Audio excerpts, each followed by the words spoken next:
Good morning for everyone out there seeking to share a little bit of philosophical pearls.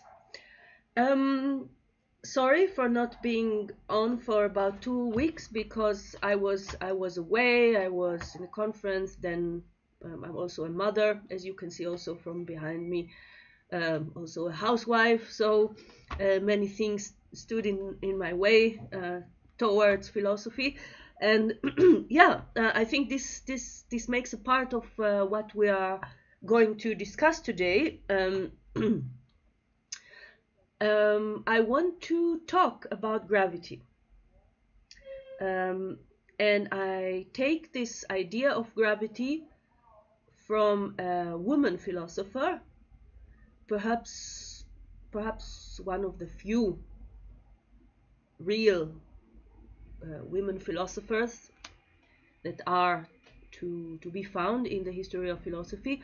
Um, Indeed, it's a great question whether at all philosophical truth, philosophical drive, metaphysical drive is really, um, let's say, available uh, for a female subject.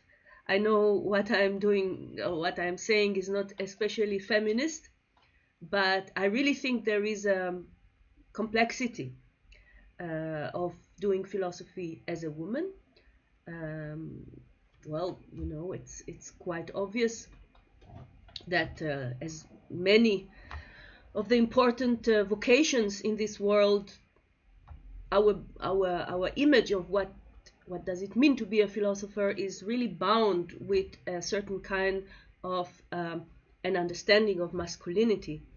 And should at all a woman approach this domain, and I don't mean only like being a philosophy teacher or like being a lecturer of philosophy in the university or writing scholarly articles on philosophy, but or being the assistant of the great philosophy professor. I mean really like trying to be located on this chart of new philosophical ideas and distinctions. For a woman, it is almost obscene. And one of the women, I think, one of the few women ever to be brave enough to occupy this position, this space of being a philosopher, was Simone Weil. Simone Weil was a French Jewish philosopher. She died during the Second World War. She published very, very little during her lifetime, and her most important book, La Pesanteur et la Grâce, was published only posthumously in 1947.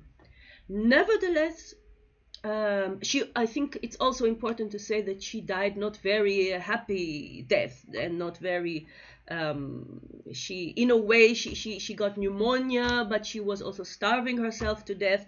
And you can see that there is always a very grave price to pay for stepping into this zone of philosophy as a woman. Right. She wasn't officially converted, but she was in a way doing a kind of a passage from Judaism into Christianity, and her thought is in a way Christian theological thought. But I think that Simone Weil is really one of the few women that had really a kind of a metaphysical intuition. She saw metaphysical forms in a manner which was, I would say, original, and which is not really reducible to being a pupil or a follower of this or that philosopher. And I think this is quite unique. Perhaps the price to pay was worth it, I don't know, but she left a few very, very, very strong texts behind. And la pesanteur et la grâce, sorry for my French, which is not perfect, but it's enough, I hope, is a very intensive philosophical document.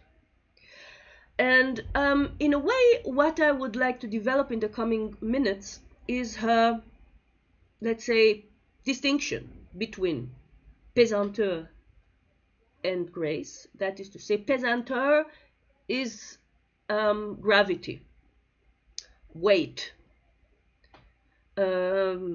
Grâce is grace. In a way, I think it will be appropriate to read this Weilian distinction between pesanteur and grâce in Cartesian terms, because I think that also for Descartes there has been, or in a way I would say in the Cartesian tradition that I would like to return to in these talks, there is always a kind of a distinction to be made within the mind, within the thinking reality itself, and that would be a distinction between everything mental, that is to say, emotional also, which can be put in figurative terms, or let's say put into extended terms, and the very, very, very minuscule, ephemeral element of the res cogitans, which cannot be put into extensive terms. And in that sense, this part, which is for Simone Weil grace, is also, I would say, weightless. But what does it mean for Weil to being devoid of weight? Let's read the first sentence in French. I will try to translate it also into English. Tous les mouvements naturels de l'âme sont régis par des lois analogues à celles de la pesanteur matérielle.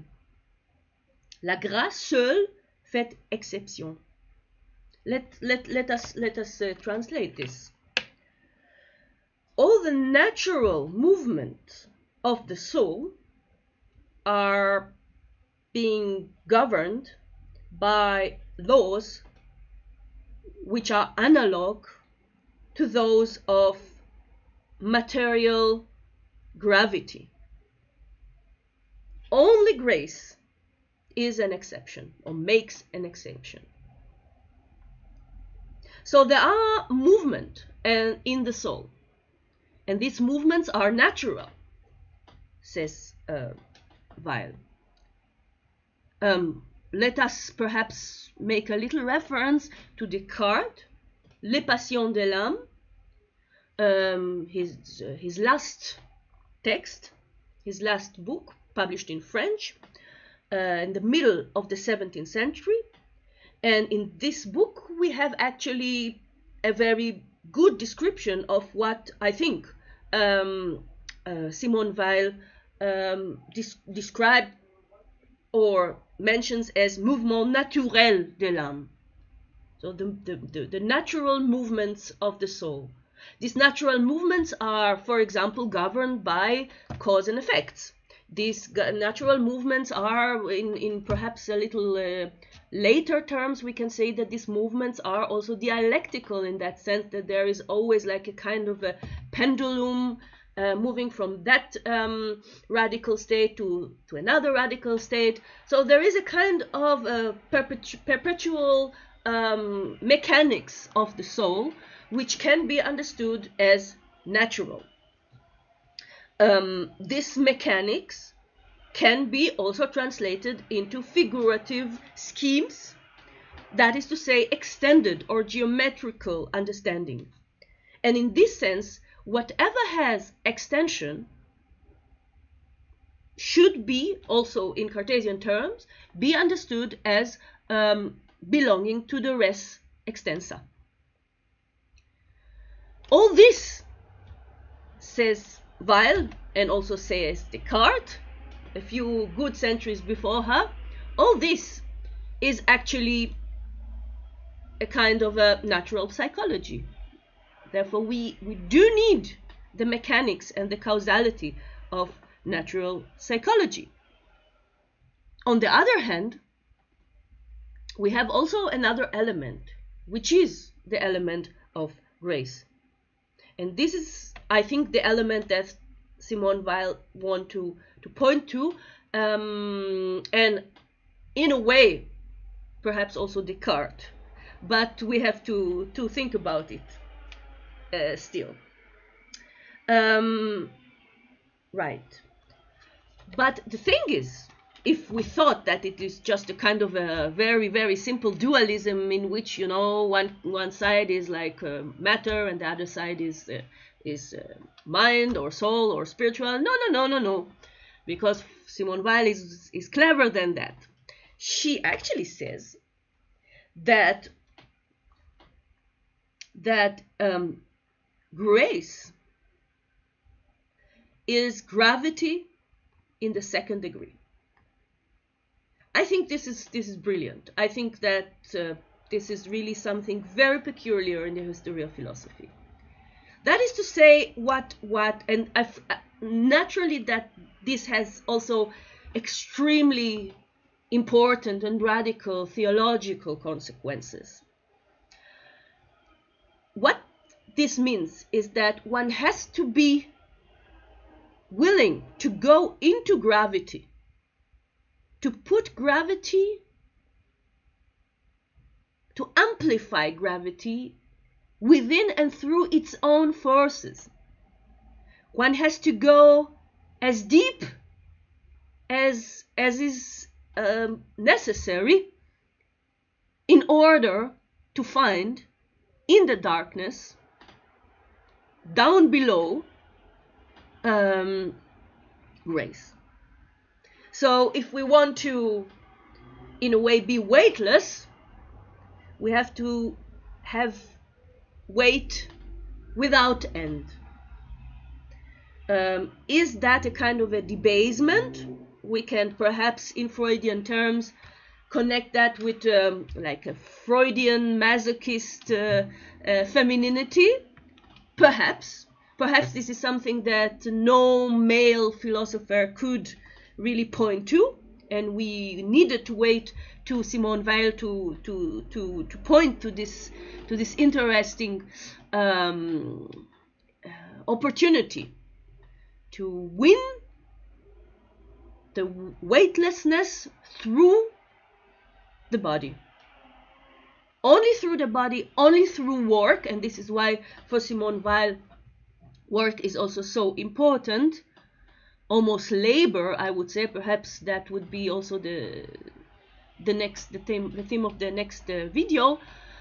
Right, so it is only through labor, again something that perhaps in feminine terms is on not only labor but also labor as giving birth, that one can reach beyond or outside or within the weightless borders of the res extensa. So thank you very much. Hope you like, share, subscribe, and don't forget to check out my next episode. Bye bye.